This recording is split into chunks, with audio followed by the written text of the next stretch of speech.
আজকের দিনে এখানে আসার মূল কারণটাই হচ্ছে দর্শক কেমন ভাবে নিচ্ছে আমার সিনেমা সেটা জানার জন্য। সিনেমা তো নির্মাণের সাথে গত 1 বছর সাথে জড়িত। আজকের দিনটার এই সময়টার জন্যই অপেক্ষা মূলত, যে দর্শক কিভাবে নিল। সকাল থেকেই একটা ধূপফুকানি কাজ করছিল, হার্টবিট বেশি ছিল যে কেমন যায়, এটা ফার্স্ট ডে জিটারই বলে, সেইটা কাজ করছিল সকাল থেকে। তো এখানে আসার পরে দুটো শো আমি রেসপন্স দেখেছি মানুষের। ভেতরে লুকিয়ে ভেতরে লুকিয়ে থেকে মানুষের এক্সপ্রেশন দেখছিলাম, মানুষ কিভাবে গল্পের সাথে, কিভাবে চরিত্রের সাথে, কিভাবে মোমেন্ট গুলোর সাথে কানেক্ট করছিল। তাদের চোখ জল জল করছিল, কেউ চোখের পানি মুছছিল। তো দ্যাট ইজ দ্য থিং। এই এই একটা জিনিসের জন্যই আমরা কাজ করি, আমরা যারা নির্মাতারা কাজ করি একটা জিনিসের জন্য, দর্শককে এই ইমোশনালি এঙ্গেজ করার জন্য, তাকে অন্তরটাকে আলোড়িত করার জন্য।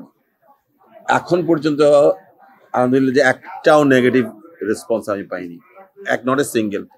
যারাই দেখেছেন তারাই ভালো বলছেন, অনেক উচ্ছ্বসিত প্রশংসা করছেন। গল্পের কথা আমি বলেছি, গল্পের প্রশংসা করছেন। নিশোর অভিনয়ের কথা সবাই বলছেন, যে নিশো তার সর্বশ্রেষ্ঠটাই দাগিতেই দিয়েছে। এই যাবৎকালের নিশোর সর্বশ্রেষ্ঠ অভিনয় এই দাগিতেই ছিল। আমার সর্বশ্রেষ্ঠ নির্মাণ বলছেন অনেকে। সো আলহামদুলিল্লাহ অনেক অনেক অনেক অনেক অনেক ব্যাপক পজিটিভ রেসপন্স পাচ্ছি। অ্যাকচুয়ালি লড়াইটা তো না, এখানে আমরা কেউ মল্লযুদ্ধে নামি নাই যে কুস্তি করে ফেলে দেব। প্রত্যেকেই তাদের গল্প নিয়ে এসছে, এবং সেই গল্পে যতখানি জোর, চরিত্রে যতখানি জোর, অভিনয়ে যতখানি জোর, সেই অনুযায়ী দর্শক রেসপন্স করবে। দর্শক যেটা ভালো লাগবে সেটা গ্রহণ করবে, যেটা ভালো লাগবে না সেটা আস্তে আস্তে আস্তে আস্তে দর্শক রেসপন্স করে দেবে, এবং দর্শক সংখ্যা গ্র্যাজুয়ালি কমতে থাকে। এখানে আলাদা আর কোনো অঙ্ক নেই। দর্শক ভালো লাগলে শো বাড়ে, দর্শক ভালো না লাগলে আস্তে আস্তে শো কমতে থাকে। শো এর বাড়া কমার হিসাবটা অ্যাকচুয়ালি তো প্রডিউসার বলতে পারবে। আমরা এই এখন পর্যন্ত দাগি আর বরবাদ সমান সংখ্যক শো নিয়ে মাল্টিপ্লেক্স গুলোতে আছি। সিঙ্গেল স্ক্রিন তো শাকিব খান বরাবরই ছিলেন, উনি প্রথম দিকে তো অলওয়েজ তার সিনেমা চলে, আর তার উপর দুটো সিনেমা আসছে, তো সেই হিসাবে ওখানে সিঙ্গেল স্ক্রিনে ওনার শো বেশি যাচ্ছে। জঙ্গলি দেখতে যাবো, সিয়ামের ছবি, মাই বয় সিয়ামের ছবি দেখতে চাইবো। সিয়ামের সাথে অনেক কাজের অভিজ্ঞতা আছে, আমি তার সাফল্য কামনা করি আন্তরিকভাবে। আমাদের বরবাদ দেখতে যাবো, আমাদের হৃদয় নাটক ইন্ডাস্ট্রি ফেলো ছোট ভাই, তার ছবি দেখতে চাইবো, অবশ্যই দেখতে চাইবো, কেন চাইবো। দেখতে চাইবো, জীবনের ছবি দেখতে চাইবো, মশারফের ছবি দেখতে চাইবো।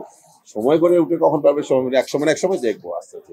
এই পাড়াই তো ঘুরবো করবো আগামী কিছুদিন, দেখে ফেলবো না। উদাসীনতা নেই, সবকিছু। সিনেমা তো বিগ ইকোনমির একটা গেম না, বিগ ইকোনমির গেম। অনেক অনেক কিছু পারি, ব্যক্তিগত জীবনে একটা সমস্যা ছিল, একটা বড় একটা স্প্যান অফ টাইম ব্যক্তিগত কারণে কাজ করতে পারিনি।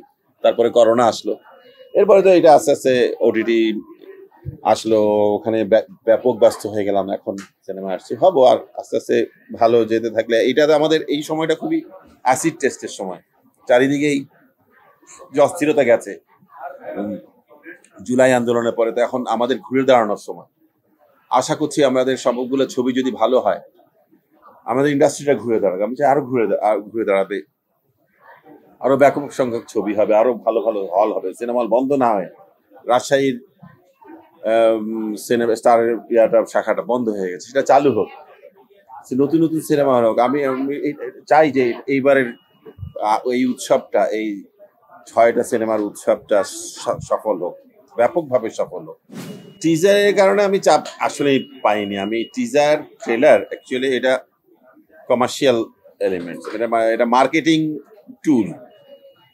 ওইটা সিনেমা অংশ, একটা পার্ট সিনেমা থেকে নিয়ে কিন্তু মার্কেটিং টুল, দর্শককে এন্টাইজ করে, দর্শককে প্রলুব্ধ করে। সিনেমা কিন্তু ওই প্রলুব্ধ করার জন্য বানানো হয়। Cinema itself is a cinema হয়ে রাতে প্রজেক্টেড হবে, দেখতে হবে মানুষ, ওইখানে আর কারসাজি করার কিছু নেই। ছোট্ট করে বড় একটা সিনেমা বানিয়েছেন, সেটা ওই সিনেমা দেখতে আনার জন্য প্রলুব্ধ করা হয়। সো এটা মার্কেটিং টুল। আমি ওইটা নিয়ে খুব একটা চাপ, আমি জানি না খারাপ ভালো, আমি ওই চাপটা নেই। ট্রেলার পাওয়ার পরে, হ্যাঁ ন্যাচারাল ট্রেলার পাওয়ার পর একটা বিগ বুস্ট হয়েছে। এবং ওই দিন আমাদের ক্যাম্পেইনটা নিশোর হাত করা পড়ে, সেই অভিনব ক্যাম্পেইনটা, সেটার কারণেই আরো বেশি ব্যাপকভাবে মানুষের প্রত্যাশা তৈরি হয় এবং সবাই আগ্রহী যে না ছবিটা দেখবো। আজকে বললাম তো, এখন পর্যন্ত আমি এখন একটা আলহামদুলিল্লাহ যে কোনো নেগেটিভ রেসপন্স একটাও পাইনি। একজনও আড়ালে বা সামনে মুখে বা কেউ বা অন্য কাউকে, আমি অনেক ভাবে চেষ্টা করছি মানুষকে খোঁজার যে কে কি বলেছে, কে কি বললো, আমি বুঝতে চেষ্টা করি। তো আলহামদুলিল্লাহ বলবো যে পাইনি এখন পর্যন্ত।